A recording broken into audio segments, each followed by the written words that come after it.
Vamos começar aqui o debate, chamando o deputado estadual Luiz Paulo, presidente do PSDB Rio, o deputado federal Otávio Leite, o sociólogo e professor da UERJ Mir Saber,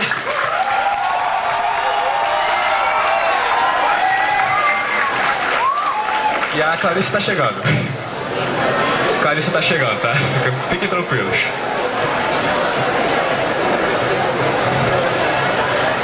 Bom, por sorteio, primeiro a fazer a fala de abertura é o deputado Luiz Paulo. Eu vou marcando aqui. Eu vou avisar.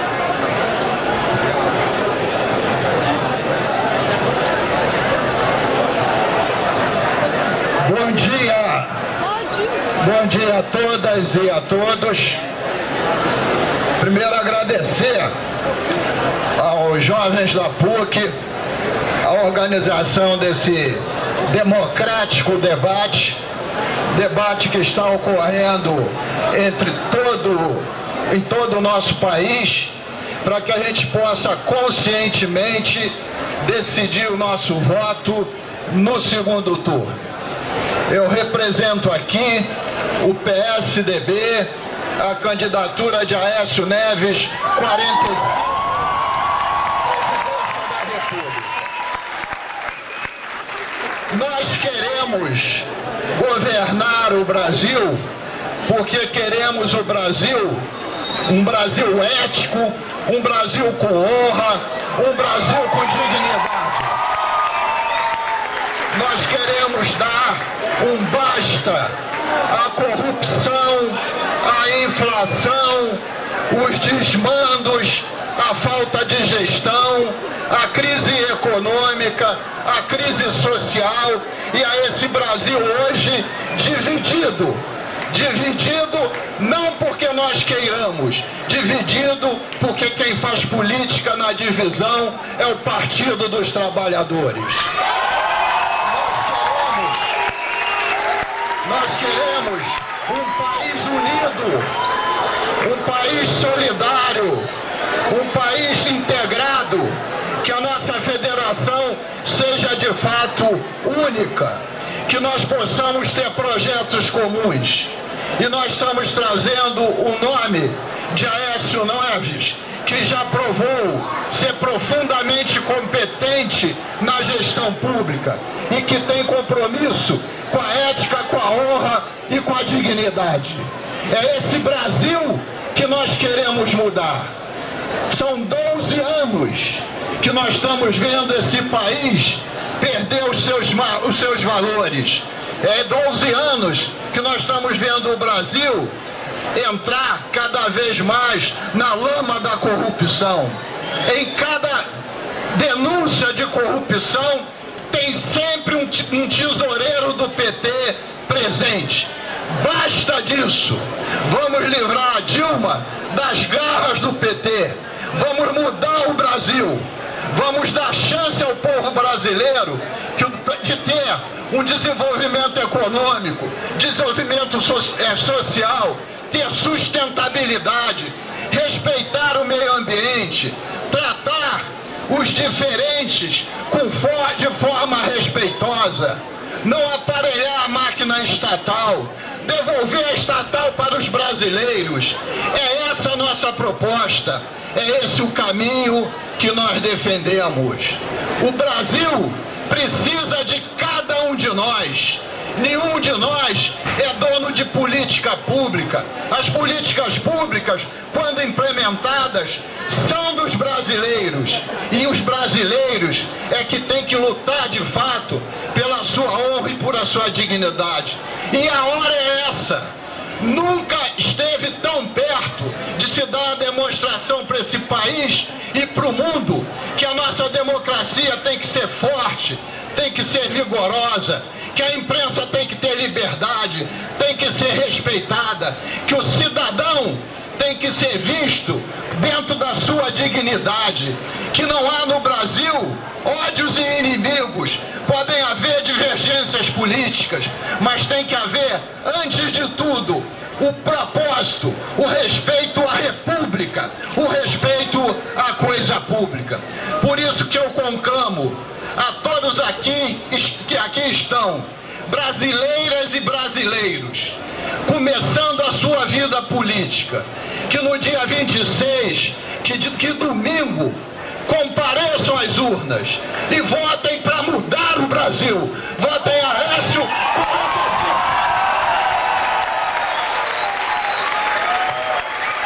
Obrigado, Luiz Paulo. 5 minutos para a emissária falar.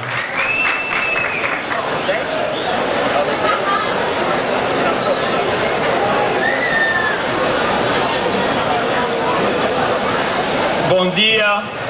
Bom dia. Bom Dilma.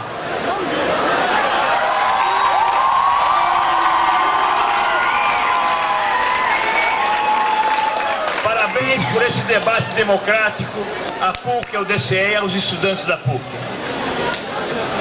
O Brasil foi sempre conhecido por ser um dos países mais desiguais do mundo. Não o mais rico, nem o mais pobre, mas o mais rico e o mais pobre. Muita riqueza pessimamente distribuída.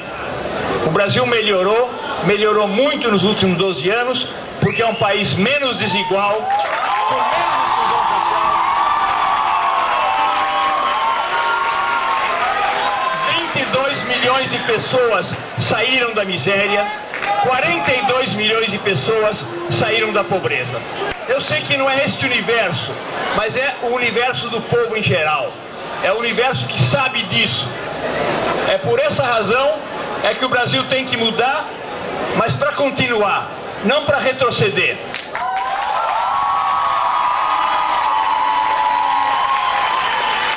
Eu não vou falar mal do Aécio. O povo de Minas fala do Aécio e o derrotou no primeiro turno.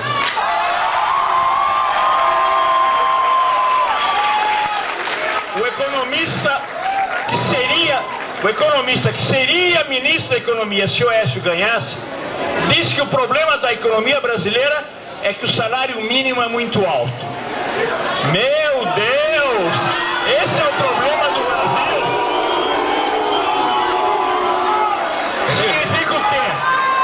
Significa o quê? Significa que se ganhassem, teria um arroxo salarial daquele tamanho. Falou que um nível de desemprego é saudável, quer dizer, viria desemprego. Falou que os bancos públicos seriam reduzidos a quase nada. Sem banco público, não há Bolsa Família, não há Minha Casa Minha Vida, não há política social. Eu acho que o Brasil tem que continuar esse caminho, porque é o caminho da prioridade do social. A proposta do Aécio é a prioridade do financeiro. Falam quem está com eles, os que estão com o Aécio são basicamente o sistema financeiro. Os que vivem da especulação financeira. Ao invés de investir, criar riqueza, criar emprego, ficam na Bolsa de Valores ou mandando dinheiro nos paraísos fiscais.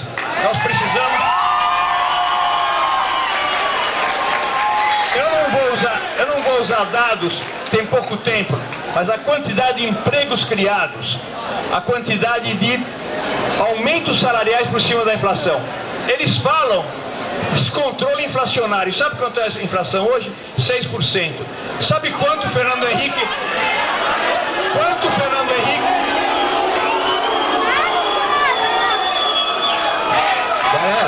Galera. Olha só. Grito não é argumento.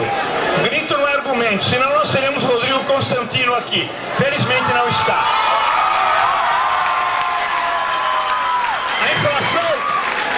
A inflação que o Fernando Henrique deixou para o Lula era mais do que o dobro do que tem hoje. Portanto, não é o tema inflacionário. O problema do Brasil é a miséria, é a concentração de renda, é a geração de emprego. O Brasil hoje criou uma quantidade... Clarissa.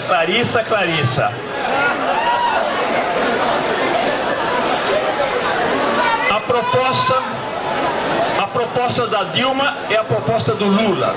O principal problema do Brasil é a miséria, é a pobreza, é a desigualdade. Se melhorou muito desde então e vamos continuar. É a criação de vagas universitárias. Hoje, no Nordeste, se multiplicou por 10 o número de jovens que estão na universidade. O Nordeste hoje é a segunda região do Brasil com maior quantidade de universidades de estudantes. Já não são aquele lugar discriminado que era antes. Nós não temos uma São Paulo rica e um Nordeste pobre. Temos muito menos diferença do que antes. A continuidade vai significar mais habitação, mais Bolsa Família, mais criação de empregos na universidade. O Brasil hoje é um país respeitado no mundo. O presidente de maior prestígio que o Brasil já teve é o Lula. Por que que o Lula está todo dia... Por que que o Lula está todo dia na televisão e nos comícios? Por que que ele se esconde um Fernando Henrique Cardoso? Se fosse tão bom, deveria exibir o tempo todo. Acontece que é o político mais rejeitado pelo Brasil. E vou terminar com uma coisa. O Lula está morando no mesmo apartamento que ele morava quando não era presidente da República. Na periferia de São Paulo. Na periferia de São Paulo. O Fernando Henrique Cardoso...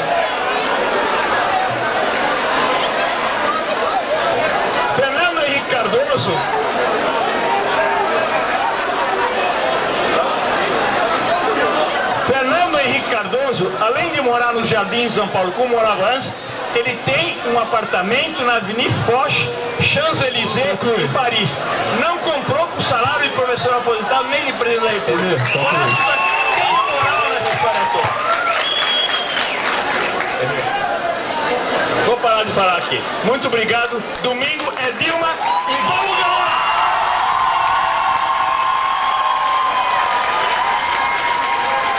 Galera, só para lembrar aqui, se ficar impraticável de se ouvir o representante, eu vou pausar o tempo.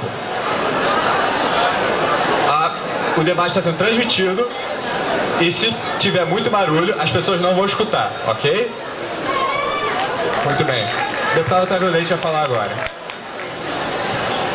Quero agradecer o convite ao DCE, cumprimentar a instituição PUC, na figura de dois institutos aqui abrigados. O primeiro deles, o CVI, que é vanguarda na luta e na causa das pessoas com deficiência, e o Instituto Gênesis, que coloca a PUC sempre em primeiro lugar na perspectiva do empreendedorismo, da preocupação com o desenvolvimento econômico. Então são dois ambientes formidáveis que revelam essa nossa PUC, que é um patrimônio do Brasil, que é um patrimônio do Rio de Janeiro. E ao mesmo tempo eu queria cumprimentar todos os debatedores, a Clarice, o Emi, o Luiz Paulo, mas em especial eu queria cumprimentar todas as mulheres presentes nesse momento, no nome de duas grandes brasileiras. Em primeiro lugar, eu quero aqui homenagear todas as mulheres em nome dessa grande brasileira, uma mulher de fibra, de garra, chamada Renata Campos, cujo destino que tem pela frente agora é seguir comandando a família de 5 filhos, depois da tragédia que abateu sobre o país, com a morte de Eduardo Campos. Mas ao mesmo tempo quero parabenizar aqui publicamente essa mulher de garra, de consciência cívica, de compreensão da história de um estádio que nós não podemos, em hipótese nenhuma, perder uma oportunidade de mudar o que está aí. Eu quero abraçar todos que votaram em Marina. Em Marina eu quero abraçar.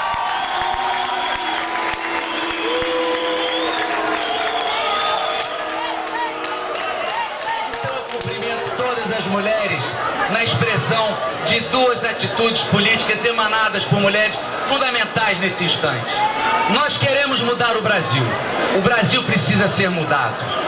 É inaceitável que no jornal O Globo de hoje, se por um lado tem a revelação de um bom momento, um momento fértil da PUC, os estudantes aqui discutindo livremente, mas ao mesmo tempo, mais uma vez, uma péssima, mais uma sucessiva notícia perversa sobre a Petrobras. Nós precisamos mudar o Brasil para devolver a Petrobras para os brasileiros. ela não é propriedade de um partido político. De uns tempos para cá, o que é que nós vimos assistindo? Escândalos, cada um depois do outro. Cada dia nos jornais tem algo nesse sentido. Por quê? É preciso lembrar que há uma necessidade hoje no Brasil, independentemente das convicções políticas e ideológicas, é preciso que nós migremos para uma nova dimensão da política, que significa colocar o padrão ético, a seriedade, a praxis honesta, séria, responsável, transparente, antes das questões ideológicas. E nesse quesito, o governo do PT da Dilma foi reprovado totalmente. Há um verso que diz: é sempre bom lembrar que um copo vazio está cheio de ar. Pois vamos lembrar, não custa lembrar, que no início do governo Dilma, nós tivemos no primeiro ano, 7 ministros caíram por corrupção. Eu quero apenas lembrar que por mais que botem uma ou outra obra na televisão, o país é um cemitério de obras paradas. O PAC não executa 20%.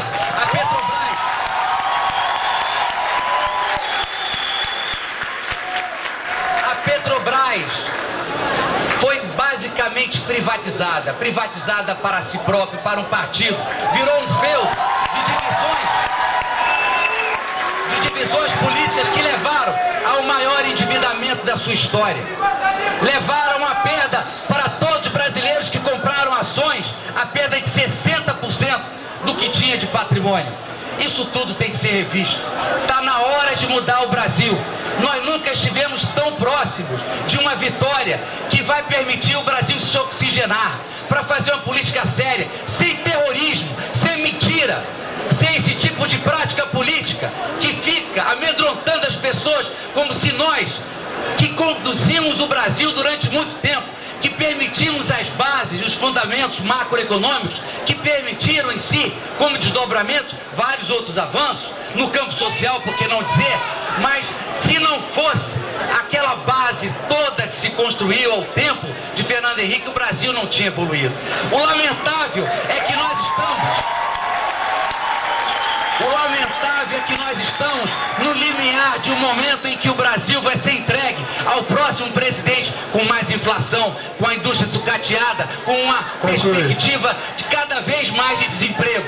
Essa é a verdade. Então essas são as palavras iniciais para dizer a todos vocês da alegria de estar aqui e de estar todos juntos, estamos todos juntos em domingo, no próximo domingo, com a vitória de Aécio presidente.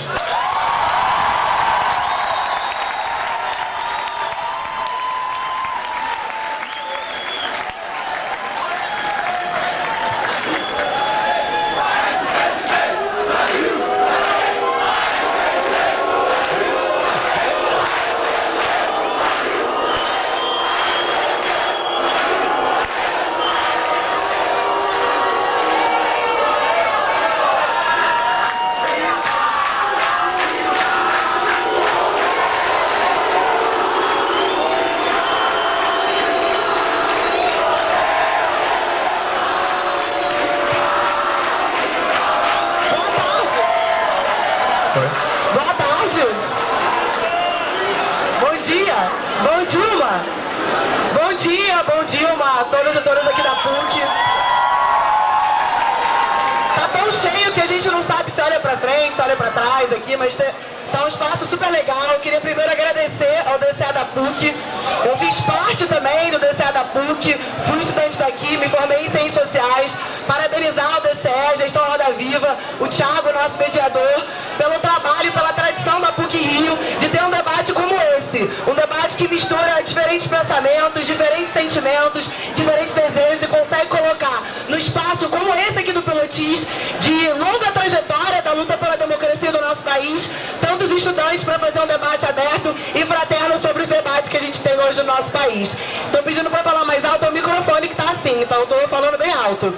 É o seguinte, a verdade é que esse cenário aqui que a gente tem, de longa trajetória de democracia do nosso país, o Pelotis, ele é marcado inclusive pela luta de muitos daqueles que hoje representam esse lado da campanha da Dilma, por exemplo. A verdade, como foi colocado aqui na mesa, existe com clareza dois projetos hoje em disputa do Brasil.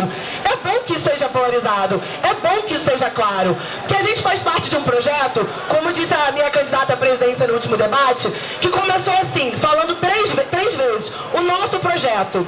O nosso projeto, esse projeto coletivo de transformação do país, ele passa por um país que mudou radicalmente a sua vida e a vida do brasileiro nos últimos anos. Eu sei que muitos de nós aqui não vivemos os anos 90. Alguns nasceram, inclusive, nos anos 90. Mas a verdade é que o país que a gente vive hoje é um país radicalmente diferente daquele dos anos 90. A verdade é que essa universidade, por exemplo, a PUC-Rio, é uma universidade hoje que tem mais negros, mais negras, mais pobres.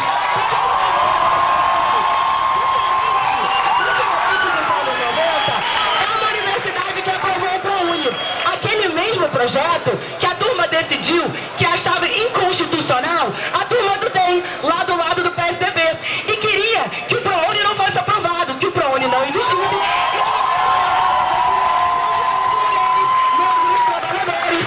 A universidade particular hoje é outra. Ela é uma universidade, mesmo sendo particular, que olha para o povo brasileiro. A universidade pública e a universidade privada, de toda forma, são universidades que têm que ser educação, concessão pública para o povo brasileiro.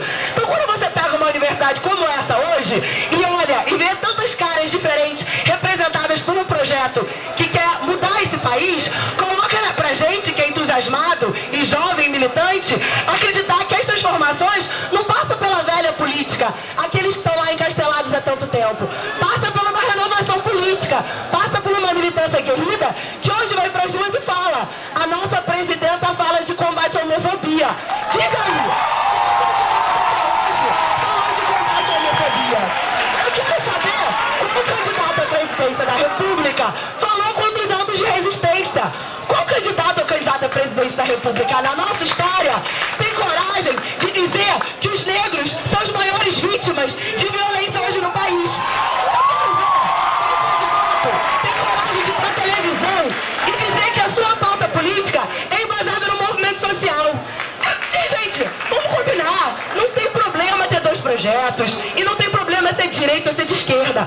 Agora vamos combinar. Tem que ter muita clareza quando você quer dizer o que você quer dizer quando você fala que você é de direita. Porque a verdade é que aqueles setores da direita, eles não querem fazer o debate da política. Eles não querem falar de projeto, eles não querem falar de coletivo. Eles querem desconstruir a política, afastar a juventude da política, dizer que a política é feia para a política continuar do jeito que está. A verdade, companheirada, é que do nosso lado tem muita gente que votou na Marina. Do nosso lado tem o Marcelo Freixo. Do nosso lado é a nova política, que empodera a juventude, que faz o debate, que tem o Marcelo Freixo, que tem o João Willis, que tem a galera que faz o debate pela transformação das nossas vidas, passando pelo que é verdadeiro, o que é de carne e osso. Porque a velha política, aquele padrão de fazer política da minha família, do meu território, do meu latifúndio, não é o que a juventude carioca quer, não é o que a juventude brasileira quer, e não é da turma que sustenta esse projeto coletivo da companheira de Moncef. A verdade, gente, a verdade é que quando o companheiro Laércio estava lá, aqui, morando no Rio de Janeiro, fazendo viagenzinha pra Brasília no gabinete do pai, indo para os Estados Unidos,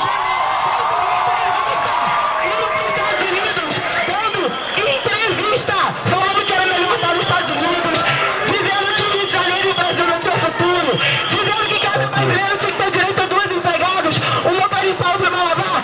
A Dilma Rousseff estava na luta, estava resistindo à ditadura militar, estava sendo...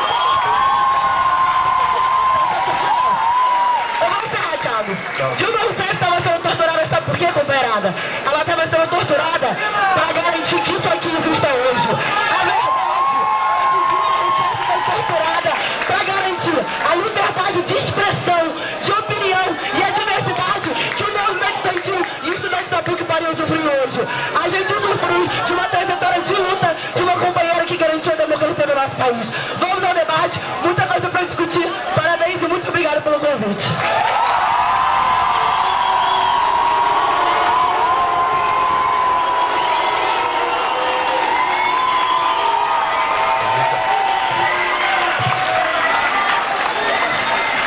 Tá bom de papo, então. Lembrando aqui que a gente incentiva o público a mandar as perguntas escritas para a Júlia ali, que vai estar recebendo as perguntas. Vamos dar início então ao bloco de perguntas entre os representantes, continua na mesma ordem. O Luiz Paulo pergunta para quem? Vai ser 1 minuto de pergunta, 3 de resposta e 1,5 de réplica. Bom, eu vou fazer... Já pergunta ele escolhe quem vai responder? É assim? Eu escolho.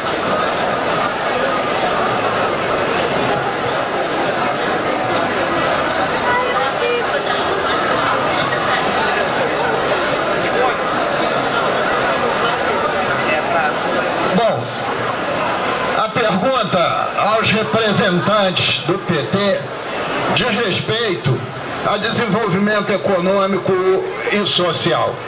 Nós vivemos hoje, no nosso país, uma imensa crise de mobilidade. Os congestionamentos nas regiões metropolitanas são brutais. A prioridade do governo tem sido, em termos de política industrial, a produção de automóveis. Se dá imensos benefícios fiscais para atrair montadoras para esse Brasil.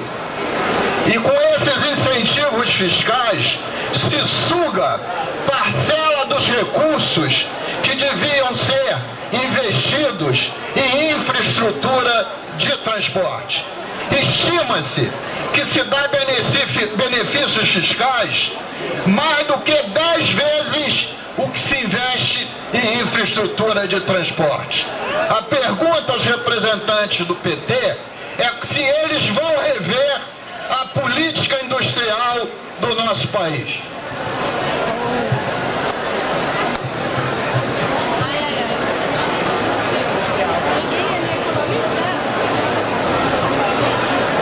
Esse país já foi uma potência industrial. A abertura escancarada do mercado interno pelo governo neoliberal do Fernando Henrique permitiu que o Brasil se desindustrializasse, entrasse capitais estrangeiros e o Brasil voltasse a depender da exportação de produtos primários. Só digo uma coisa: São Paulo, administrada pelos tucanos, se tornou uma cidade intransitável. É o prefeito do PT, Fernando Haddad, que está privilegiando as bicicletas, as ciclovias, está tratando de que a cidade deixe de ser privatizada pelos automóveis.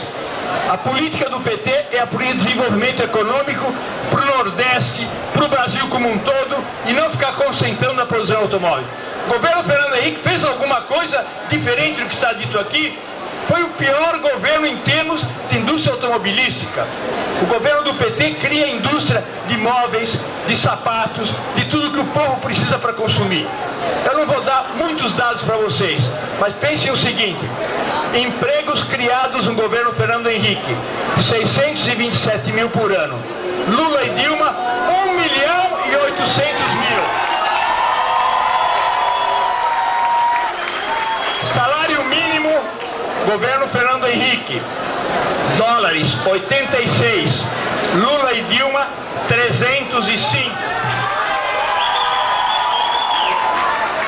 Universidades federais criadas no governo Lula e Dilma, 18. Pelo professor universitário Fernando Henrique Cardoso, 0. Escolas técnicas para jovens se formarem, Lula e Dilma 218, Fernando Henrique Cardoso 0. Desigualdade social, governo Fernando Henrique diminuiu 2,2, Lula e Dilma 11,4. Pobreza no Brasil, 34% Fernando Henrique, 15% hoje em dia. Estou dizendo isso porque atrás dos números tem uma realidade social. Essa é a realidade fundamental. Não adianta ficar exibindo números, o PIB não sei quanto, mas o Brasil cresceu muito mais. O Lula recebeu um Brasil na pior crise profunda e prolongada que o Fernando Henrique deixou. O Brasil voltou a crescer com o Lula, com a Dilma. Crescer.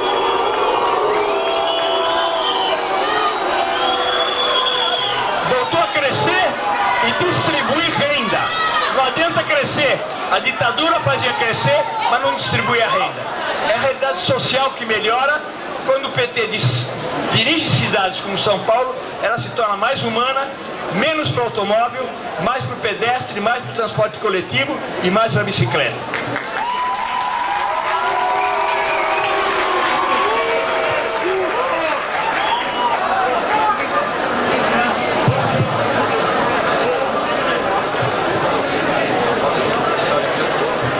Bom, primeiro, dizer que, infelizmente, o que eu perguntei não foi respondido.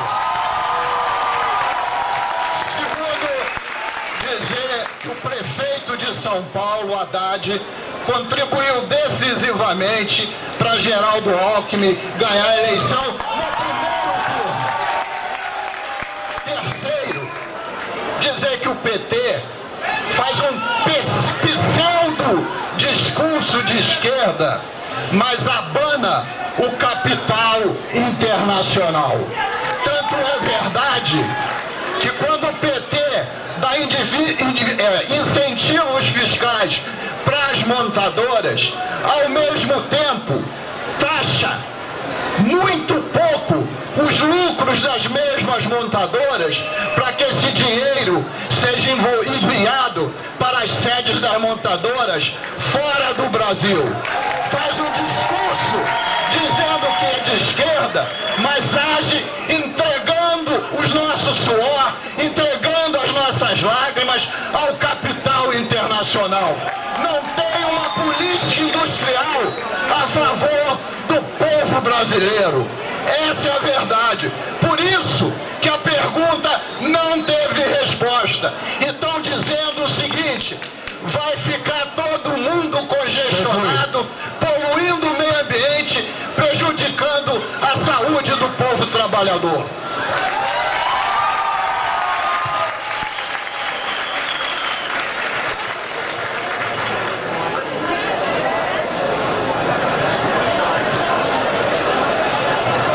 Sabe o que eles querem? Querem entregar o pré-sal para as empresas internacionais. Querem vender o nosso petróleo para fora. Querem entregar o país na mão dos banqueiros. Não vão conseguir. O Brasil vai continuar sendo dos brasileiros. O grande capital internacional está com eles. Os grandes bancos estão com eles. O governo dos Estados Unidos está com eles. Quem está com a gente é o povo brasileiro.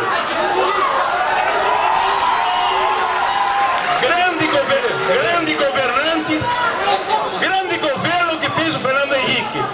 Governou e foi derrotado em 2002, em 2006, em 2010, vai ser derrotado agora de novo, tanto assim que está escondido. Cadê o Fernando Henrique Cardoso?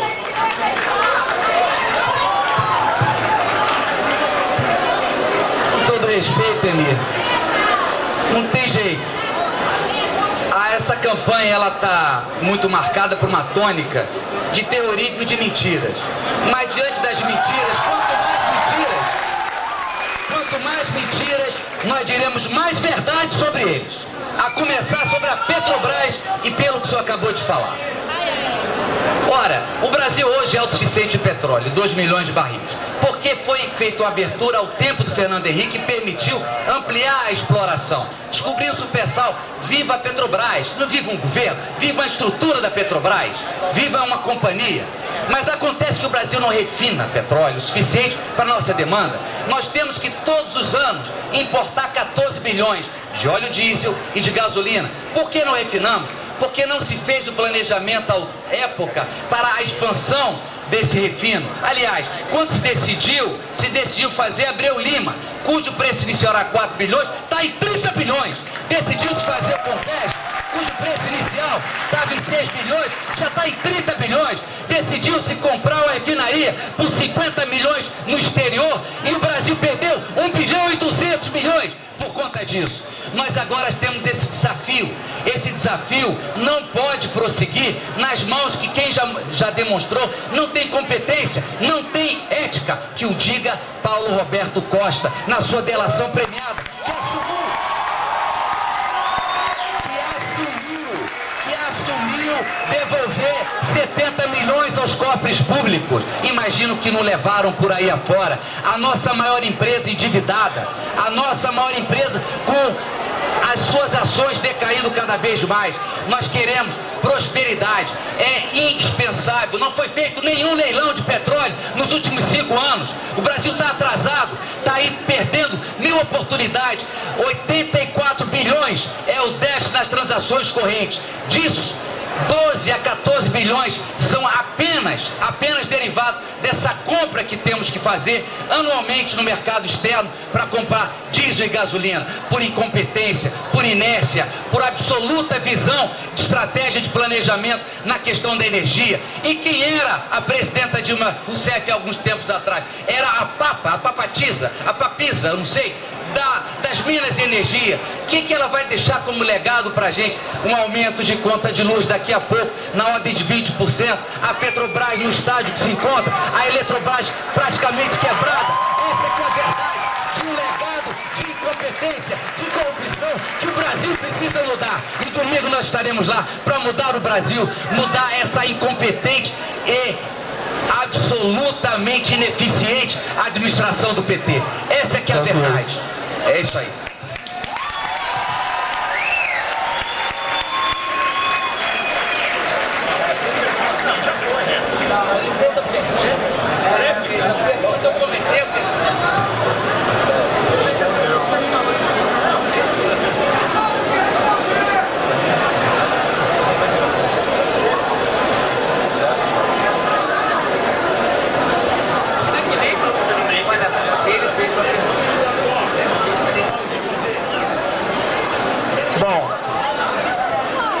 Ninguém falou onde é que está o Fernando Henrique. Não é a pessoa Fernando Henrique.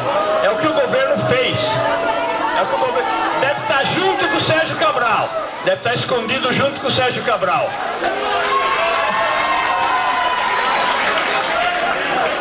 O problema principal é que foi um governo que quebrou o Brasil 3 vezes. Foi buscar recursos,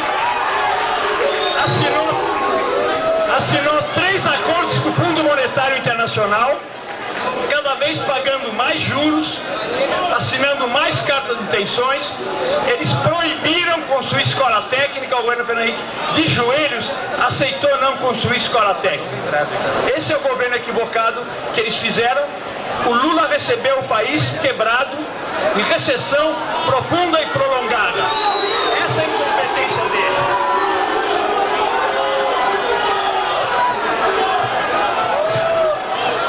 Que eu diga, mortalidade infantil, salvar vida de crianças. Governo Fernando Henrique, 25.000 nascidos vivos. Governo Lula e Dilma, 13.000 nascidos vivos.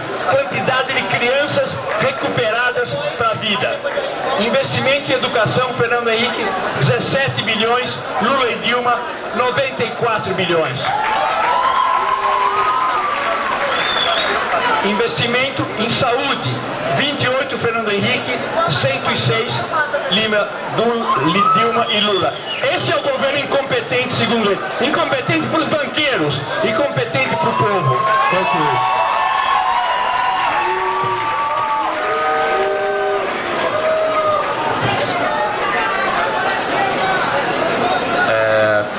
Pergunta do Otávio Leite. Bom, eu acho que a gente precisa virar essa página da Petrobras no Brasil. Eu quero insistir nesse tema porque toda hora a gente vem assistindo a acusação de que o PSDB quer privatizar a Petrobras. Na verdade, o que nós entendemos é que ela já foi privatizada pelo próprio PT a seu benefício.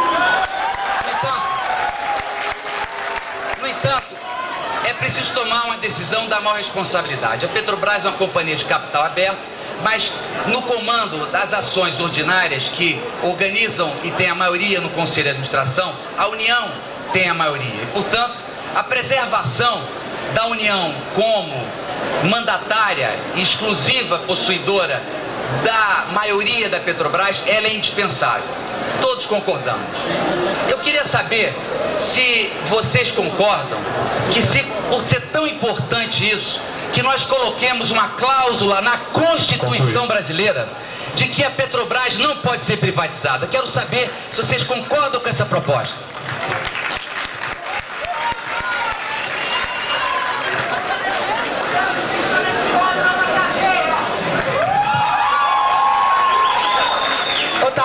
Eu acho muito bom a gente levantar o debate da Petrobras e o debate em relação ao público versus privado. Como eu disse, essa universidade é palco aqui de muita história e também tem muita tradição para ambos lados em termos de pesquisa. Eu fiz parte, na época aqui, de uma campanha que a gente fez na universidade pela reestatização da Vale do Rio Doce. Eu lembro muito bem quando a gente fez a nossa urna aqui no Pilodis, os comentários que a gente ouvia da nossa tradicional casa aqui da economia, que tem de tradição Armínio Fraga, Malan e essa trajetória. A gente sabe muito bem diferenciar aqui no nosso debate o que é privatização, o que é público, o que é privado. Como eu disse antes, a gente não pode fugir da politização do debate, de deixar claro quais são as vertentes que estão em jogo aqui. Não tem subterfúgios. A verdade é que quem quis transformar a Petrobras em Petrobrax foram eles e não nós. A verdade é quem vendeu a Petrobras, quem queria vender a Petrobras a preço de banana, como fez a Vale do Rio Doce, foram eles e não nós. A verdade é que nos anos 90, como eu já disse aqui, o boom do sucateamento da universidade pública e a criação de 90% das universidades privadas do país foram nos anos 90. 90% das universidades do país foram criadas nos anos 90, o público foi sucateado. As nossas estatais privatizadas, a nossa educação colocada no limbo, secundarizada, porque o debate aqui é claro, é público versus privado, é direita versus esquerda, é a mansão do povo brasileiro e o outro lado, o próprio bolso. É isso que está em jogo. A verdade é que dizer, se nós privatizamos a Petrobras, nós valorizamos um patrimônio do povo brasileiro. Quando a gente valoriza o patrimônio do povo brasileiro, vamos prestar atenção, a gente descobriu um patrimônio, um novo patrimônio, que é um ouro nosso, que é o pré-sal. A gente existiria hoje 10% do PIB para a educação se a gente não tiver... Tá parado. Ah, tá parado? Eu não sabia. Não sabia. Existiria hoje destinar 10% do pré-sal, do PIB para a educação, se não existisse o pré-sal? A gente teria verba para fazer um planejamento de avanço do nosso país para os próximos 10 anos, para a saúde e para a educação, se a gente não tivesse descoberto o pré-sal? A gente não descobriria o pré-sal se a gente estivesse hoje na realidade da Petrobras. Essa é a verdade. Então dizer sobre privado e público, para nós é muito fácil. Está no nosso DNA, está na nossa raiz, defender o público versus o privado e defender o coletivo e o melhor, o que desenvolve o povo brasileiro e não quem compra e vende ações para o benefício próprio e quer tornar particular e privado o público e o nosso patrimônio.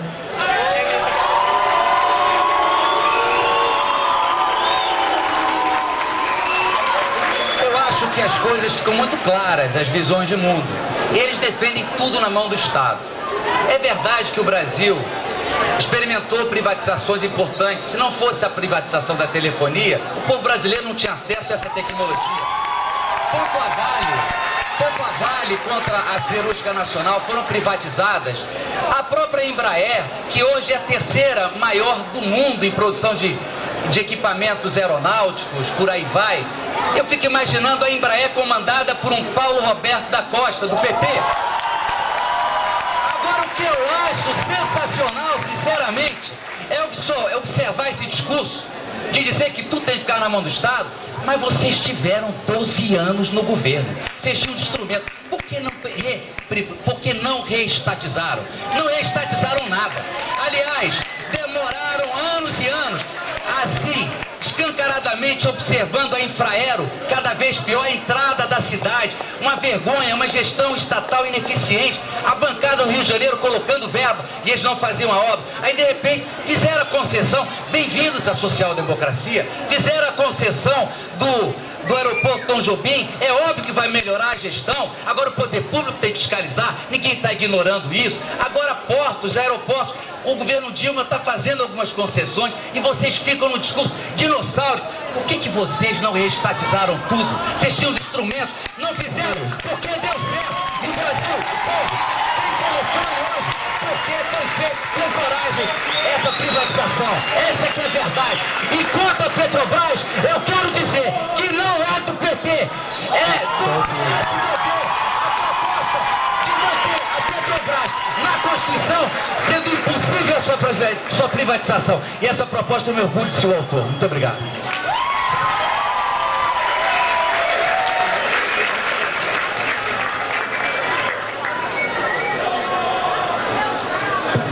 Pergunta da Clarissa agora. Quero fazer pergunta para a companheirada em relação a esse debate que a gente está fazendo aqui das liberdades individuais, desse debate da emancipação da juventude, do povo brasileiro. A gente já citou aqui o que a gente tem de proposta em relação à juventude negra, em relação ao auto de resistência, em relação ao nosso direito de ir e vir, de viver livremente, e resgatar inclusive o que significa na trajetória do nosso partido, da nossa campanha, da nossa militância nesse sentido. Então por isso eu queria reforçar esse debate e dizer em relação por exemplo, o debate GLBTT, o que vocês propõem em relação ao debate da homofobia, em relação aos direitos dos homossexuais do nosso país.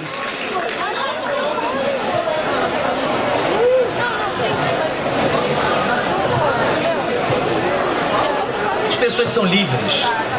A Constituição assegura completamente.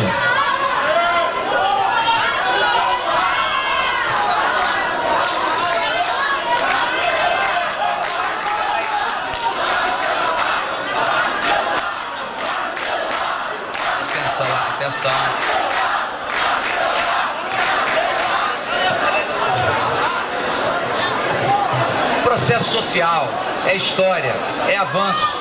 Tudo isso faz parte de um contexto que nós vivemos.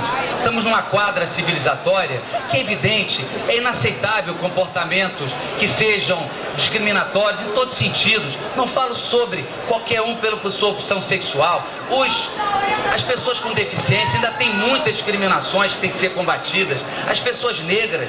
Aliás, primeiro ato específico de ação afirmativa que se deu ao nível público no Brasil foi o presidente Fernando Henrique em relação ao Itamaraty, permitindo uma pontuação maior para os afrodescendentes. Nós votamos todos os projetos em relação às cotas para negros, porque entendemos que há um déficit que tem que ser repassado, tem que ser reparado no Brasil e tem que ser durante um período. O que temos aqui diante na sociedade mundial hoje é uma postura do Papa absolutamente progressista, não conseguiu passar no seu colégio de cardeais alguma coisa fundamental. Ele está totalmente certo, é preciso avançar. Então nós somos absolutamente a favor das liberdades públicas, das liberdades individuais, das pessoas terem os seus direitos, a sua fé, usar o seu corpo como quiser. Essa que é a questão. Eu tenho sido, inclusive em vários momentos, tenho apoiado as iniciativas no Congresso Nacional nessa direção. Então não temos o que dizer em relação a isso. Todos são iguais, todos devem ter as mesmas oportunidades. Todas as pessoas precisam ter, enfim, o apoio, o respeito, a dignidade, respeitados em todos os sentidos. Então não há qualquer tipo de preocupação em relação a isso. Nós queremos sim libertar o povo brasileiro. Queremos que as pessoas tenham oportunidade.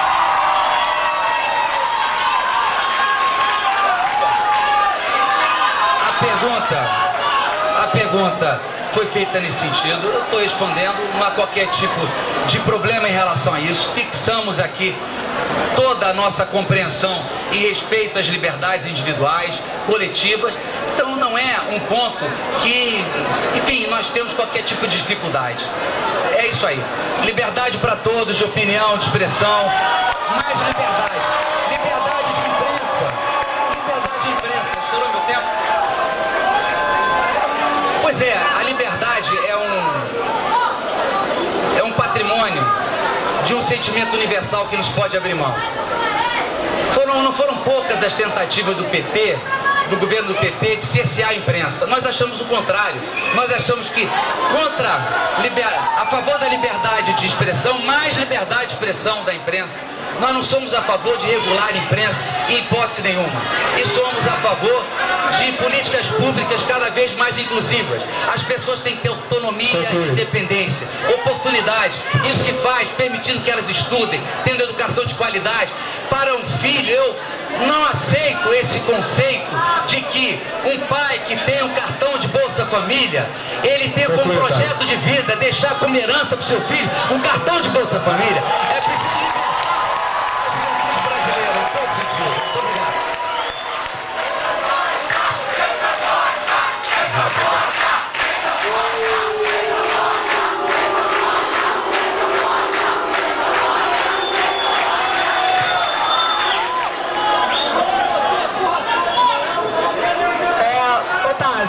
companheirada do PSDB. Eu acho legal elencar uma visão panorâmica em relação ao que significa, mas eu acho importante a gente ter questões objetivas. Sabe por quê? Porque não dá pra estar vago e mais ou menos quando tem gente sendo morta, essa é a verdade. Não tem mais ou menos porque a gente defende direitos amplamente humanos. Não é esse o debate. Eu quero dizer objetivamente o que você tem para dizer para as mães e para os pais que têm seus filhos mortos porque são doentes. Gente, vamos combinar. Vamos encaminhar aqui algumas propostas. Nós temos pontos específicos para isso. Nós somos a favor de combater a homofobia. Por que vocês não dizem que são a favor de combater a homofobia? Nós somos a favor do reconhecimento da identidade de gênero na carteira. Você pode mudar o seu nome. Nós não somos a favor de nada amplo. A gente quer segurança pública específica para criminalizar aqueles que são vítimas de violência. A gente é a favor de uma coisa, companheirada, muito importante para os direitos humanos. Sabe com o que eu vou concluir? Nós, nos nossos 13 pontos de desafios e planos para o LGBTT, nós somos a favor do Estado laico. Muito obrigada.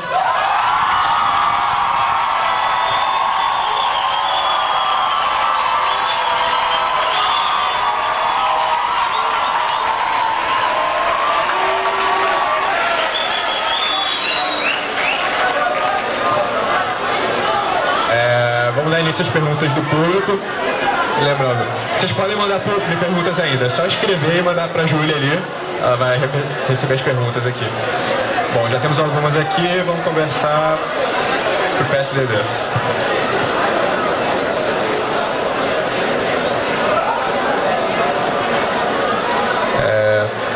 Qual será a política do PSDB com relação à democratização da universidade? Já que a Luísa Nunes, seu vice, votou contra cotas sociais. 4 minutos, a dupla pode falar.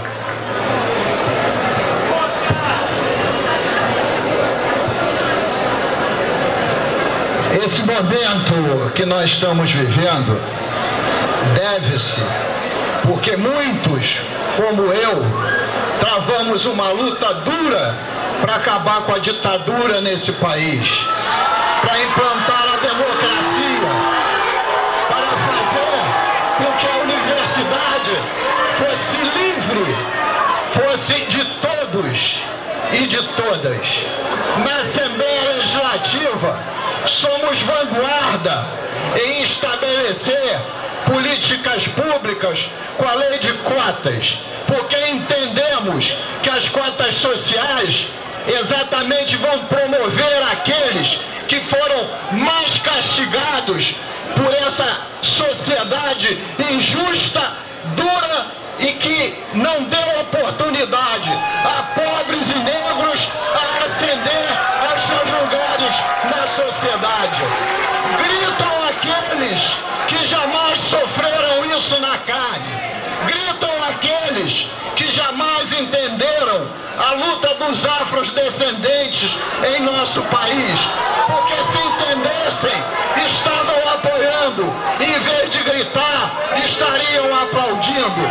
Nós temos uma visão muito clara do que seja uma sociedade democrática, e a sociedade democrática passa por uma universidade democrática, e a universidade democrática passa para que todos possam ter acesso à mesma, indiferentemente de poder aquisitivo ou de cor, independente disso tudo. É essa universidade que nós lutamos e queremos implantar no nosso Brasil. E essa universidade é que a universidade que faz parte do ideário social-democrata. Social-democrata não é aquele que rotula ninguém de esquerdista ou direitista, porque isto é desrespeitoso. Social-democrático não é aquele que usa rótulos de neoliberalismo para poder estigmatizar. Social-democrata é aquele que aceita a diversidade, que aceita o debate das ideias, que entende que esse país tem que ser um país plural. Esse é o social-democrata, e essa é a universidade que nós queremos.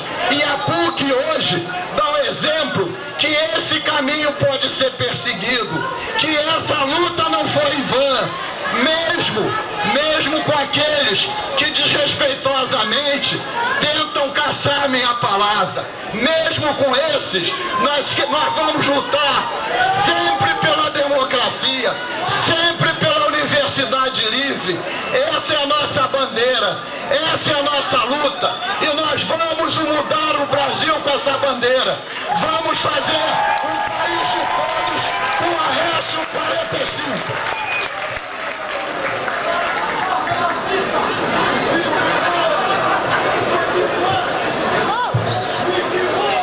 Veja bem, eles certamente vão falar do ProUni. Há programas que avançam e precisam continuar. Agora é preciso lembrar que a ideia do ProUni nasceu num programa do governador Marconi Perillo, chamado Bolsa Universitária, em Goiás.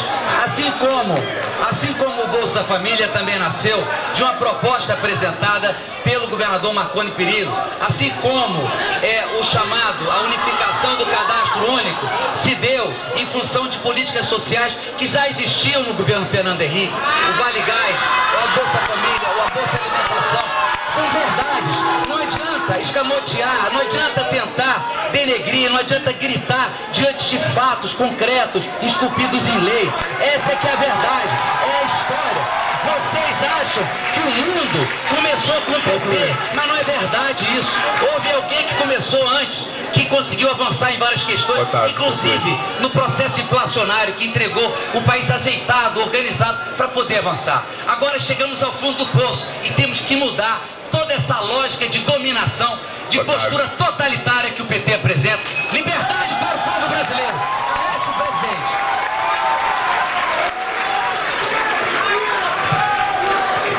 Um minuto de comentário. Comentário só, gente. Como eu disse, companheirada, não adianta a gente separar as respostas e as intenções das candidaturas de projetos de concepção que a gente tem do país. Então não adianta elucubrações, teorias amplas sobre defesa de uma universidade pública, blá blá blá, se você não tem propostas concretas para isso. A verdade é que quem quis votar pela inconstitucionalidade do ProUni, a gente sabe, foi o DEM, o olhado de vocês. Como a gente disse aqui a pergunta, eu já disse muito na minha fala, em relação ao público versus privado na universidade, isso é muito claro. A questão das cotas, quando você diz assim, eu quero uma universidade para todas e para todos, você não pode falar que você quer uma universidade para todas e para todos, quando a gente ainda não incluiu dentro da universidade como um todo, os negros, os pobres, as mulheres. Essa é a verdade. A gente está vivendo, Otávio Leite, a gente está vivendo uma recuperação dos anos 90 para cá, do sucateamento que vocês fizeram. Então hoje, a universidade, através do ProUni, através do ReUni, através das cotas, tem sim mais negros e negras e mais mulheres, mas vai demorar muito. Basta olhar para cá, basta olhar ao nosso redor e ver a diferença de classe social que existe na nossa universidade. E nós vamos brigar todos os dias para recuperar o atraso que vocês fizeram nos anos 90 nas nossas universidades. Todos os dias nós vamos brigar para que essa universidade seja pintada de todas as cores. É esse o nosso debate, é essa a nossa defesa e propostas diretas e concretas para a gente conseguir garantir que a universidade seja para todas e para todos.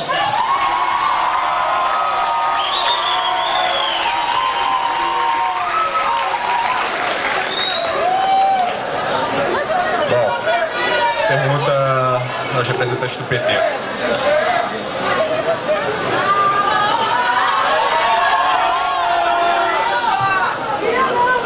Qual seria o plano do PT para resolver a hiperinflação dos anos 80 se foram contra o real?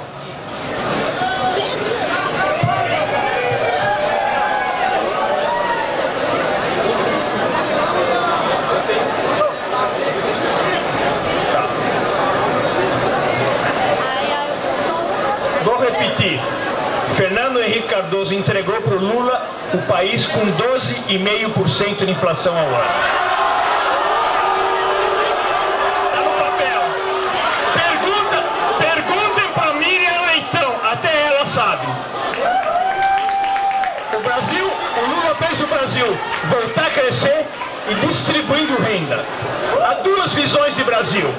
Uma que acha que o problema central é que o salário mínimo é muito alto. Se ganhassem, arroz salarial. A nossa é que o valor principal do Brasil é a questão social. Nós controlamos a inflação está em 6% ao ano, mas nós fizemos crescer distribuindo renda. O Aécio disse que vai diminuir a inflação para 3% ao ano.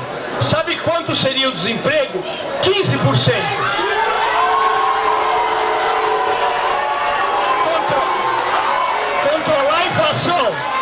Controlar a inflação, baixando o salário e desempregando é fácil. Nós controlamos a inflação com desenvolvimento econômico e com distribuição de renda. Essa é a alternativa. Tem duas visões de país.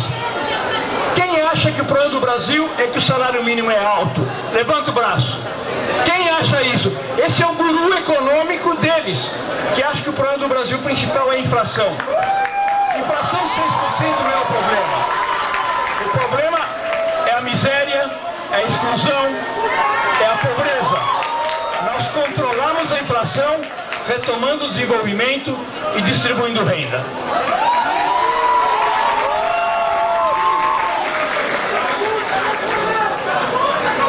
Aproveitar o restinho de tempo, só para enfatizar isso.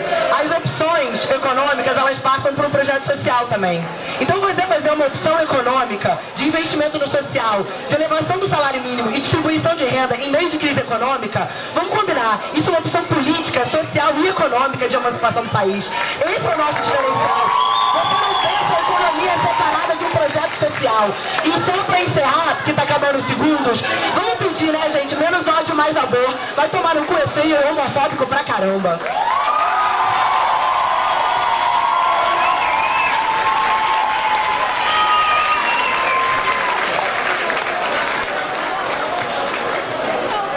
O Plano Real foi o maior projeto de resgate social da história recente do nosso país.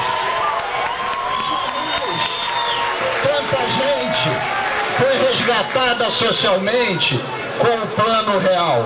Plano Real que o PT foi sempre contra.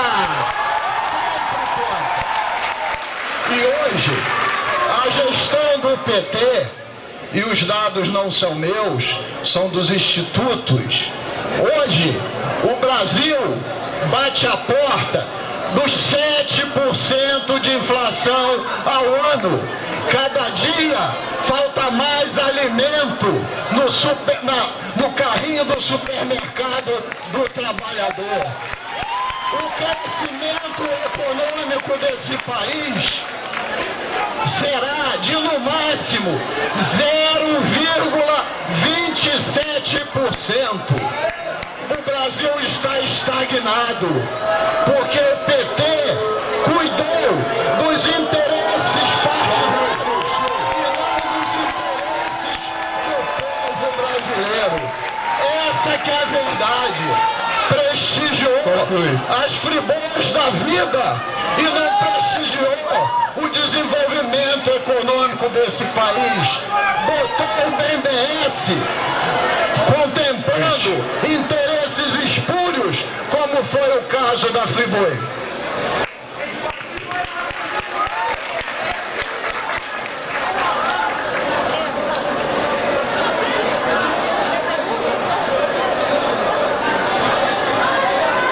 Pergunta para o PSDB. Qual a opinião dos senhores quanto ao apoio de Jair Bolsonaro, Marco Feliciano e Levi Fidelix ao seu candidato?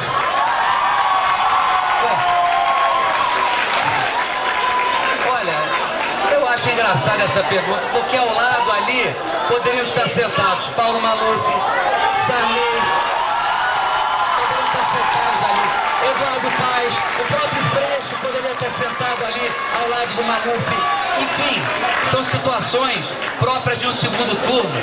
O que nós queremos deixar claro é que, por mais que o Aécio, como governador, isso já demonstrou, e qualquer um tem que fazer alianças para governar, em nenhum momento ele loteou o governo dele, em nenhum momento houve nenhum tipo de crise da natureza ética, de corrupção ou algo do gênero. O que fez o governo do PT? O governo do PT, lamentavelmente, mas não sou eu que estou dizendo, foi o Supremo Tribunal Federal da República que disse: grande parte da cúpula do PT tem que ir para a cadeia, e está lá na cadeia por malversação, porque instalaram uma quadrilha mafiosa no Palácio do Planalto. Essa que é a verdade, o Mensalão foi isso. E nós estamos assistindo agora, lamentavelmente, para as páginas da nossa história, as informações mais perversas do que foi a tomada do aparelhamento do Estado. Nós queremos mais sociedade, queremos um Estado forte naquilo que ele tem que ser forte. Queremos autonomia para as pessoas têm que ter autonomia e liberdade, independência. Isso se adquire com o quê? Na altura de uma certa fase da vida, com o trabalho, com a renda. Para ter um trabalho melhor, tem que ter uma boa educação. Para ter essa oportunidade que seja de qualidade, o poder público tem que entrar. Agora, nós temos, essa é a verdade, bolsões de miséria. E onde houver bolsões de miséria, é necessário que a mão do Estado chegue e ampare. Portanto, o Bolsa Família é importante, tanto é que começou na nossa época. O que nós não aceitamos é fazer do Bolsa Família um ambiente e um espaço de domínio, de totalitarismo, de fazer com que as pessoas sejam condenadas permanente ao Bolsa Família. As pessoas têm que ter educação de qualidade, oportunidade para se desenvolverem. É assim a natureza humana. Não pode ser produto de domínio do Estado, de domínio de um grupo político. Essa é a realidade. Há duas visões claras de poder aqui. Nós achamos que é preciso avançar.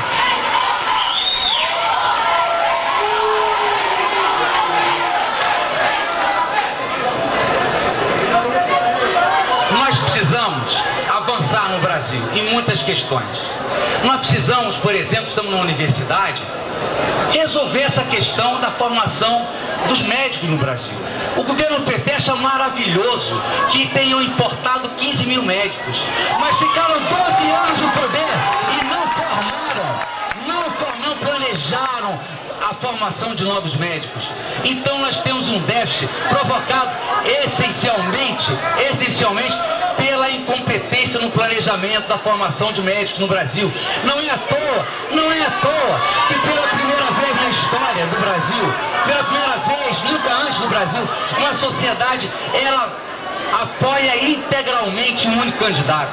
Isso é próprio de um desmando que aí está, que nós precisamos corrigir, e nós precisamos reverter esse campo, esse futuro do Brasil. Então essa é a nossa ideia. Nós queremos, no domingo, mudar completamente a prática política do terrorismo. Ficam informando para todas as pessoas, pelos cantos do Brasil, informando de casa em casa, que cuidado, vão acabar com Bolsa Família, cuidado, vão privatizar a Petrobras. É tudo mentira, Em relação às mentiras, quanto mais mentiras, mais verdade sobre eles. Um minuto de comentário do PT. Representantes do Aécio, Otávio, Luiz, a pergunta foi o que vocês acham de ter o Bolsonaro e o Levi Fidelix do lado de vocês. Eu já entendi que vocês já não sabem ou não querem dizer o que significa. Eu sei o que eu acho disso.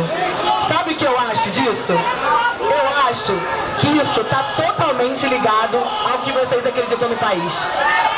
Porque enquanto vocês têm do lado de vocês essa companheirada, nós temos, como eu disse antes, o João Willis.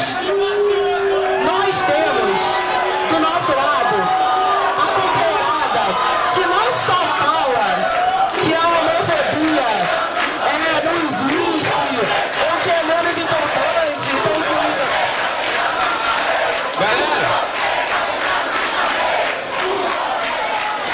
Tem problema, gente. Vocês podem fazer a pergunta pra mim depois aqui na mesa que eu acho do Sarney. A pergunta que eu acho do Bolsonaro e do Levi Fidelix. A pergunta aqui é o que a gente acha de ter relação com essas figuras. Nós temos relações com outras. Que, como eu disse antes, não adianta falar que você defende os direitos humanos, que a vida é bela, a vida é bonita. Como a gente disse, essa eleição realmente que a verdade vai vencer a mentira, que o amor vai vencer o ódio e que as liberdades vão ser incluídas em política pública. Que não basta defender amplamente, de forma vaga. Tem que ter política pública, saber o que seus aliados estão compromissados e entender que para a libertação real da humanidade do nosso país, esses aliados estão na contramão do nosso projeto de desenvolvimento.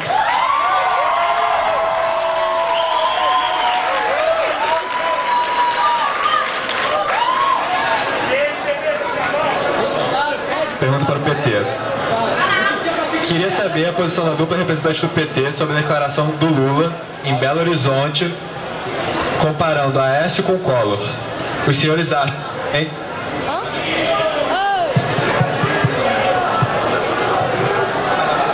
Os senhores acham coerente, visto que Collor é aliado da Dilma e do Lula?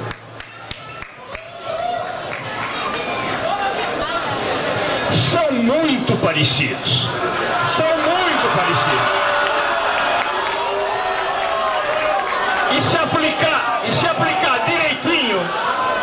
E se aplicar direitinho a Lei Maria da Penha, quero ver o que vai acontecer. A comparação é com aquele Collor e com esse Aécio. Playboy.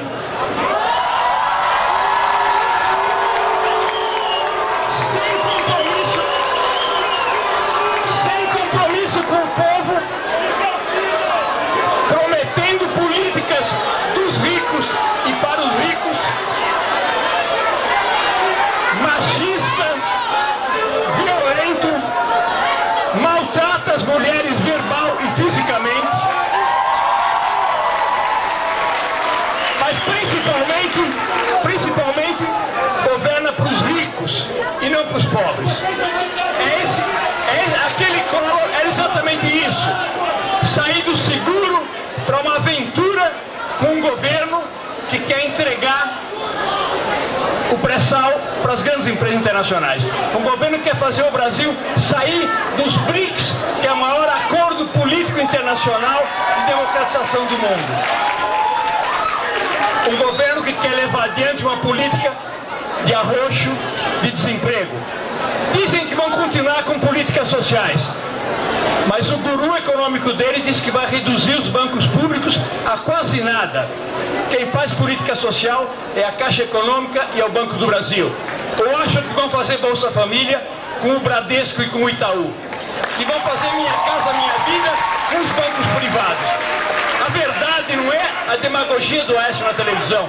É o que o Armínio Fraga fala, que é salário mínimo é alto, tem que ter mais desemprego, tem que reduzir bancos públicos a nada. Esse é o caminho deles.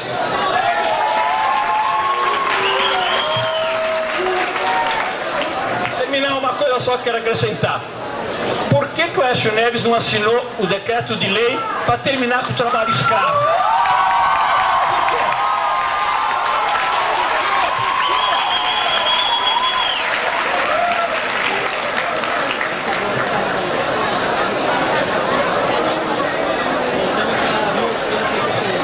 Rapidinho.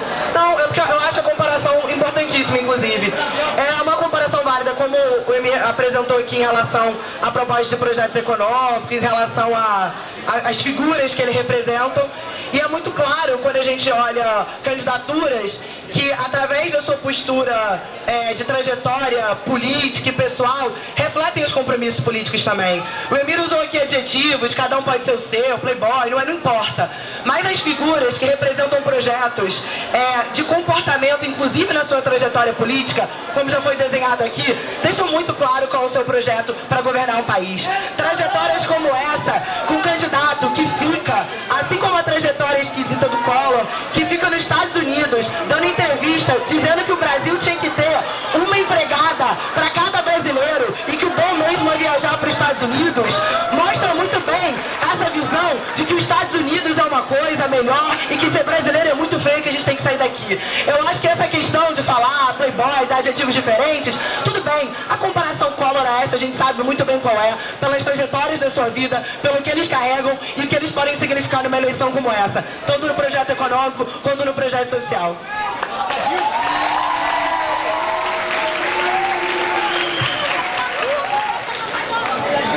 Infelizmente, o nível baixou. Infelizmente. Eu queria dizer que o guru ideológico do Partido dos Trabalhadores, senhor José Dirceu, está preso por corrupção. Dois, quando Lula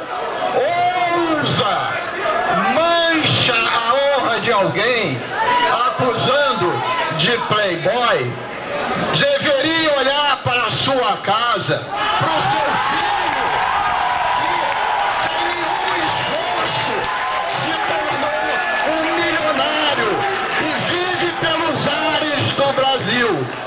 É essa discussão que o Emir quer trazer para cá.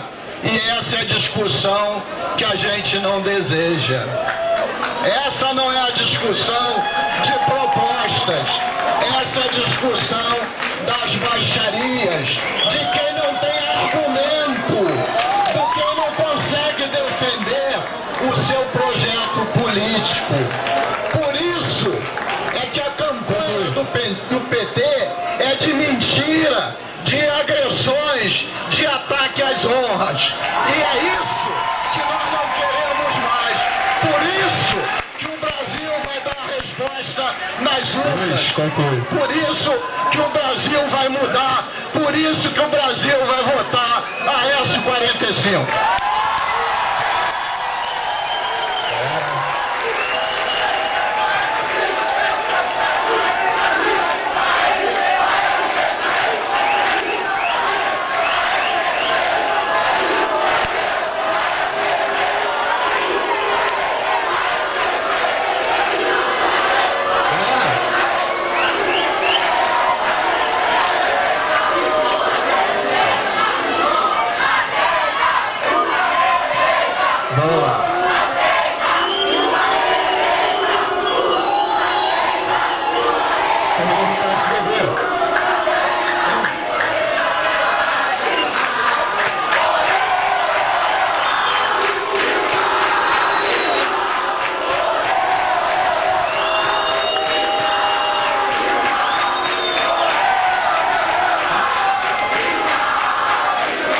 Vamos lá, gente. Pergunta pro PSDB. Qual a política do PSDB em relação à criminalização da juventude, uma vez que o Aécio é a favor da redução da maioridade penal? E mais, o PSDB quer privatizar os presídios. Em Minas, o governo do PSDB fez acordo para privatizar o presídio de Ribeirão das Neves.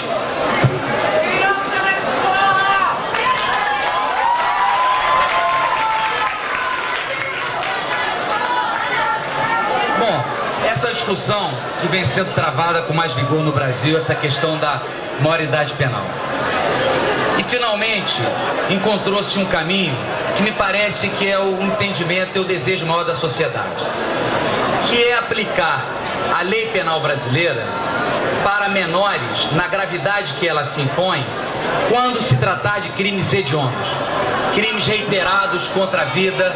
E isso, de fato, é uma proposta que está sendo apresentada no Congresso Nacional e é uma proposta que está avançando.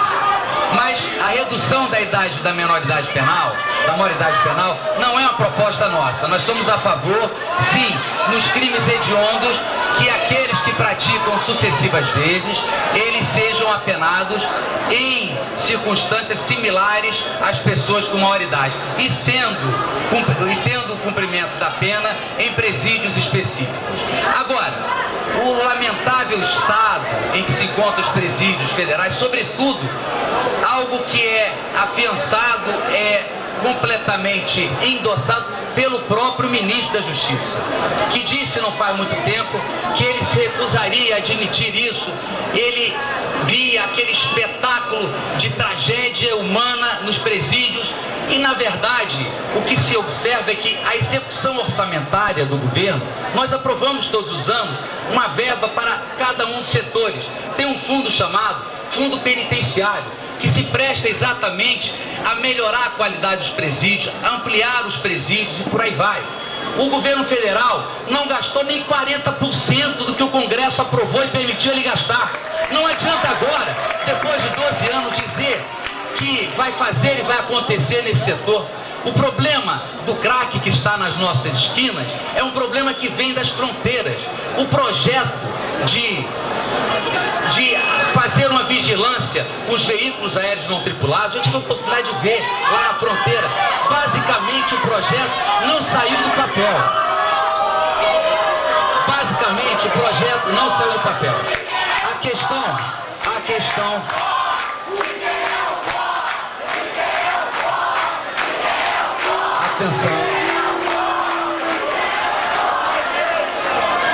Essas interrupções, elas não são adequadas nem democráticas, lamento.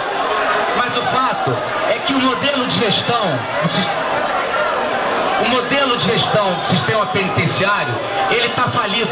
Ele tem que experimentar fórmulas novas. Em Minas Gerais, há uma experiência que vem dando certo e que vários outros governadores estão querendo implantar, inclusive na Bahia, inclusive no governo do PT da Bahia. Então tem que parar com esses rótulos, tem que ver o que é melhor para o Brasil, tem que ver qual é a mais eficiente proposta para administrar uma responsabilidade pública que o Estado possui, que o governo possui. Portanto, a nossa proposta é exatamente essa. Nós achamos que, evidente, a redução da maioridade penal, ela não pode se dar assim. Agora, naqueles crimes hediondos, em sucessivas vezes, reincidências, é óbvio que tem que ter uma penação maior. É uma discussão que está se travando no Brasil.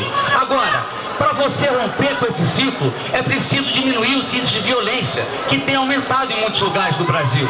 E o governo federal é absolutamente relapso em relação a isso. Nas fronteiras, o índice de apreensão de armas, de droga, cada vez diminui sucessivamente. Isso é produto de um governo incompetente, da execução orçamentária pífia, praticamente nula, daquilo que o Congresso propõe se executar. Essa que é a realidade. Nós vamos mudar isso, implantar gestões eficientes, com transparência, sem corrupção e defendendo sempre o interesse maior do povo brasileiro.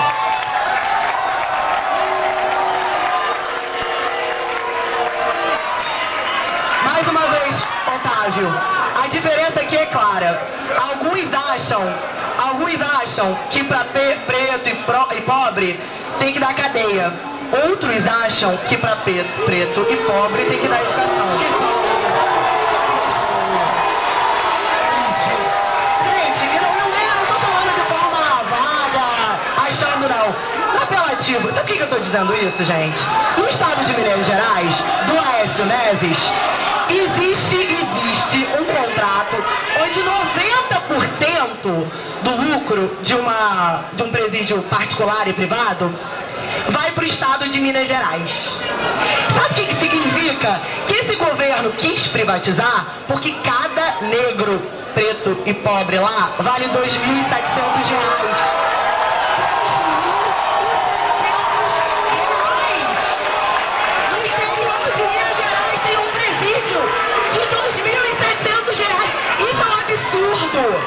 Isso é uma realidade, é só você pesquisar e saber por que a gente tem que ser contra presídios privados. É por isso que a gente tem que ser contra. A gente não quer as pessoas lucrando disso. A gente quer evitar que exista prisão. Tem aluno de direito aqui? Tem aluno de direito aqui? Pelo amor de Deus, eu não quero prender mais gente. Eu quero evitar que as pessoas sejam presas.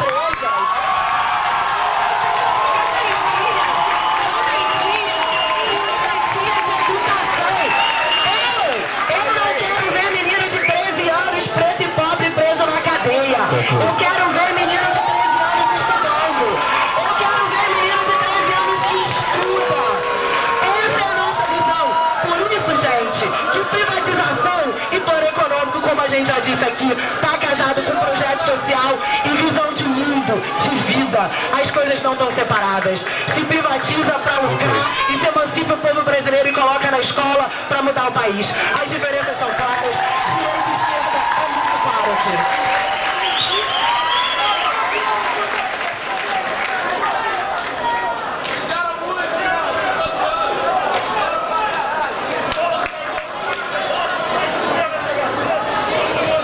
Pergunta para o PT. O PT conseguiria desenvolvimento social se tivesse herdado o país no caos anterior ao do governo FHC?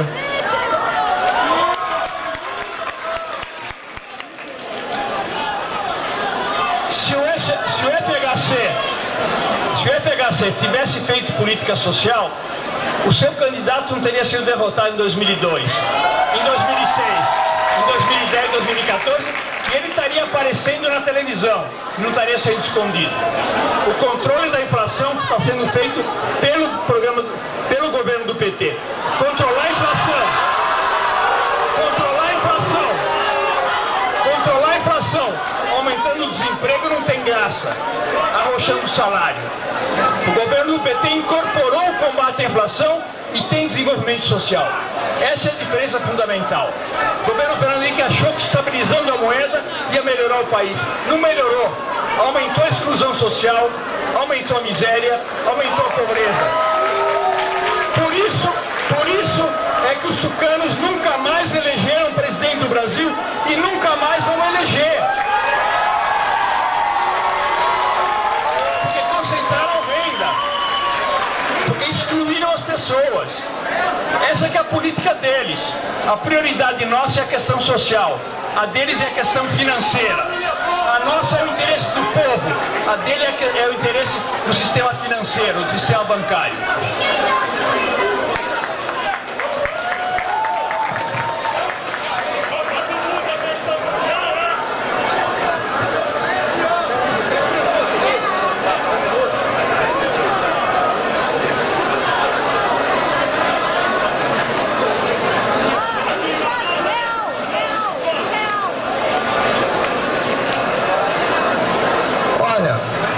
Me admiro que um filósofo possa falar na nossa vida cotidiana nunca e sempre. O nunca que ele diz que o PSDB não vai ganhar eleições acaba no dia 26. Porque quem decide isso é o povo brasileiro. Quem decide isso não é verdade, é o povo brasileiro que decide.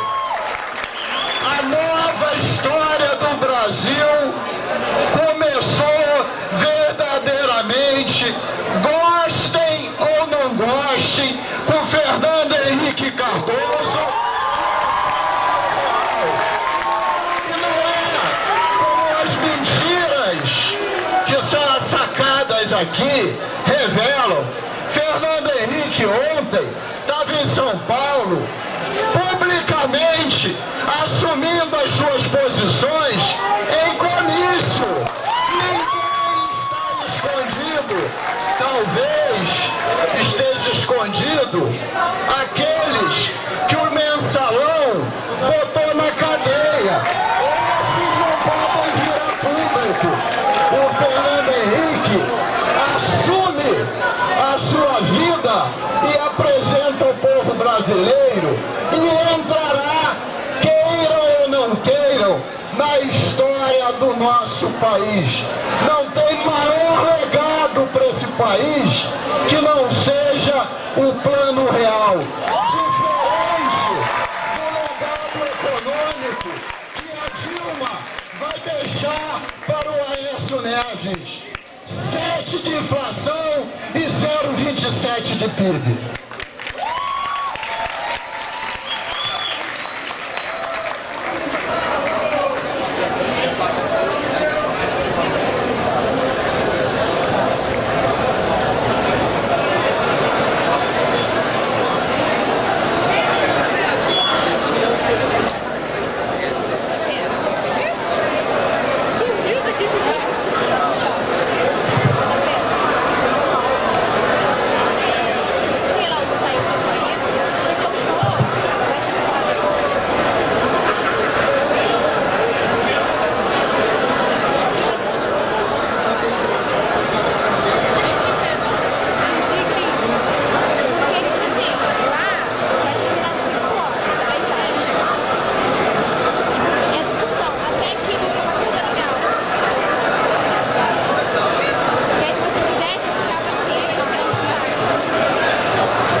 Encerramento do debate.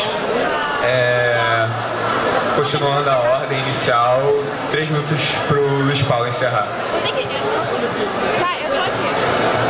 Primeiro, eu queria agradecer a vocês todos que estiveram presentes. Agradecer aos meus companheiros do PSDB e agradecer aos petistas presentes, porque isso é a democracia. Ninguém tem que concordar, todo mundo pode divergir, mas temos que ter um único objetivo: é levar o nosso Brasil adiante, é ter políticas sociais que resgate a cidadania do nosso povo. E isso, Aécio Neves, com seus companheiros do PSDB e tantos outros que queiram estar junto, iremos implementar no nosso Brasil. A candidatura de Aécio Neves é maior do que o PSDB, é a candidatura do Brasil, de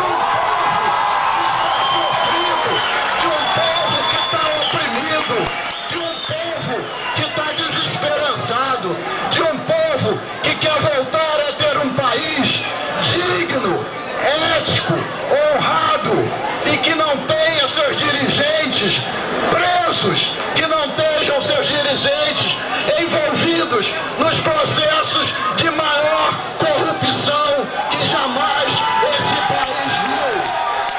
É impossível a gente ter proposta para um país quando, seguidamente, os tesoureiros do PT estão envolvidos em todos os escândalos, do mensalão à Petrobras. É isso que nós queremos varrer do nosso país. A nossa proposta tem compromisso com a verdade, com a ética, com a honra, com a dignidade. O que nós queremos para o nosso país é o desenvolvimento, é social, é a liberdade, é a oportunidade para todos. É isso que nos move na política e não o ódio que o PT tenta implantar nesse país e dividir o Brasil ao meio. É contra isso que nós lutamos. Aécio Neves e todos nós estamos provando aqui, nós não temos medo do PT. Derrotá-los nas urnas, porque a democracia se constrói através do voto. E o voto do povo brasileiro será no 45. Nós não, volto a dizer, nós estamos acostumados a enfrentar o grito, a provocação. Nós não nos amedrontamos. Vamos seguir, vamos para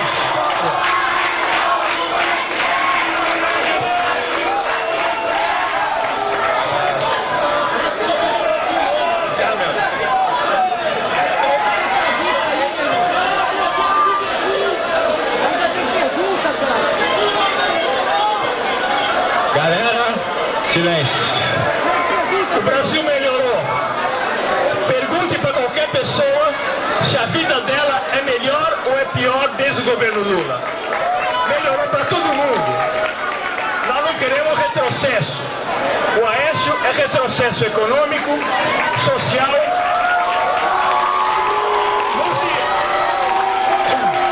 nos direitos humanos, nos direitos das mulheres. A trajetória da Dilma é impecável.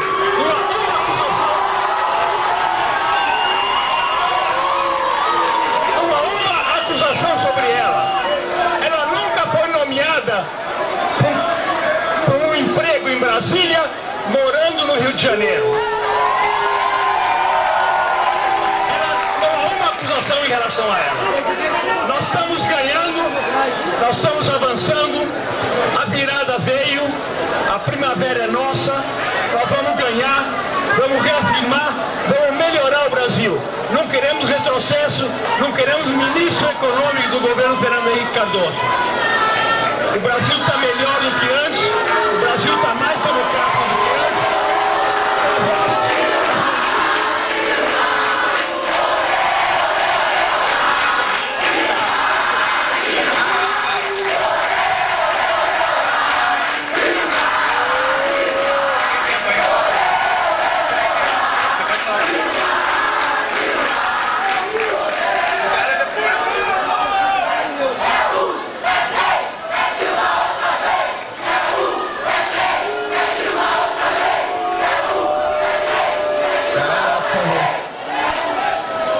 Vai.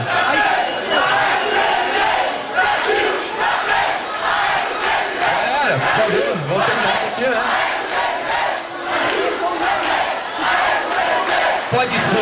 Pode ser Brasil pra frente, mas talvez fique melhor. Brasil decente, Aécio presidente. Brasil decente, Aécio presidente. Mas vamos lá. Eu queria agradecer mais uma vez a direção do DCE. Queria agradecer a todos que vieram cumprimentar, aos debatedores do PT. É óbvio que o debate nesse estágio, ele está contaminado de muita paixão. O ideal é que nós tivéssemos feito vários outros debates. Nós quisemos várias vezes vir a PUC, completar aqui dentro. Não nos foi possível fazer para debater melhor, infelizmente. Mas eis que estamos agora na reta final. Eu só queria fazer um breve comentário. Todos nós temos que respeitar os nossos adversários. Mas eu fiquei muito indignado, confesso a todos, observar o pronunciamento do ex-presidente Lula recentemente num comício essa semana. Ele, a certa altura, virou-se e falou o seguinte: aonde estava Aécio Neves quando ela, essa mulher de bravura, defendia o povo brasileiro contra a estrutura reacionária da ditadura? Ué, ele estava com 8 anos de idade, jogando bola de gude, ele estava em algum canto do Brasil, junto à sua família. Mas quando houve a redemocratização, a luta de redemocratização, ele já estava lá. Foi lamentável observar o ex-presidente Lula dizer que é um filhinho de papai, esse candidato que está aí. É uma falta desrespeitosa com as pessoas. E é lamentável ter que sublinhar isso no final. Lula, olhe para sua casa. Primeiro, explique por que esse formidável e vertiginoso, amplo e total e absoluto enriquecimento do seu filho, como se fala, que fica, segundo dizem em Brasília, passeando de jatinho para comprar 10 mil cabeças de gado, 30 mil cabeças de gado, latifundiário, é o que dizem. É lamentável ter chegado a esse ponto. É lamentável ter chegado. Agora, na verdade,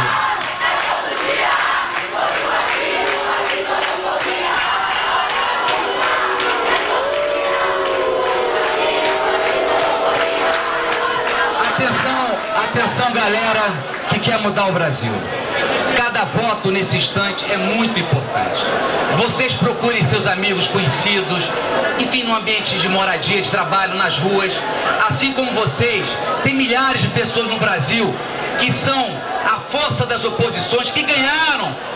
Todos nós ganhamos no primeiro turno, que queremos mudar de vez, que queremos um Brasil decente, que queremos devolver a Petrobras para todos os brasileiros. Em Minas Gerais, eu não tenho a menor sombra de dúvida, vai oferecer a vitória fenomenal para esse que será o presidente da democracia, o presidente das liberdades, que vai devolver ao povo brasileiro oxigênio para respirar e acabar com essa potencialidade totalmente agressiva e totalitária do PT. Chega de mentiras, mais verdades.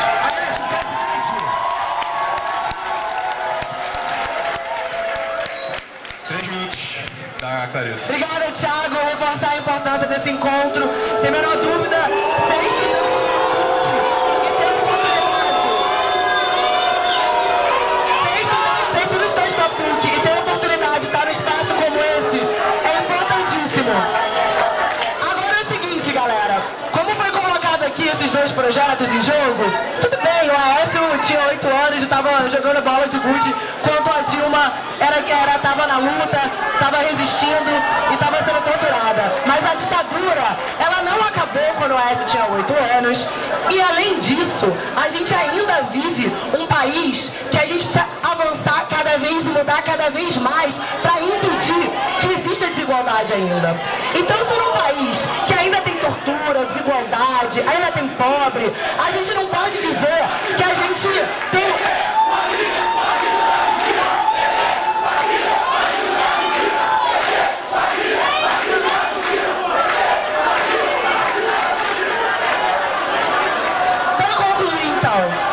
Existe com clareza esses dois lados, sabe por quê? Se existe o lado de quem é...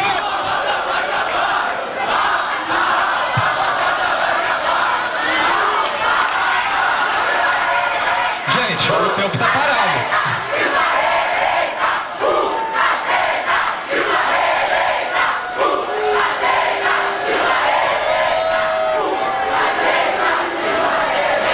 Fazer o seguinte, eu vou concluir só assim. Tem dois projetos muito claros, duas disputas muito óbvias. Um lado que é contra a homofobia, contra os autos de resistência, outro lado que é a favor do processo, das privatizações. Mas sabe como eu vou concluir super rápido, de forma muito clara? Agradecendo toda a militância, a turma empolgada aqui. Eu quero resumir essa disputa polarizada, esses dois sentimentos, tanto do nosso lado, com o Freixo, do outro lado, Levi Fidelix, essa galera, com outras coisas. Eu quero resumir com outras coisas. Quero resumir com parabéns de uma militância que aqui, enquanto um lado fazia piadinha machista e chamava de leviana, o outro fazia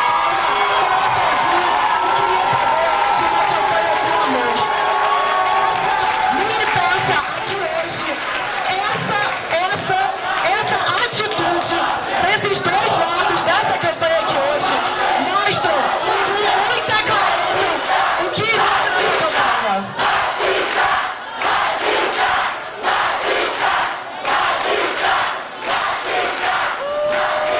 Eu quero pedir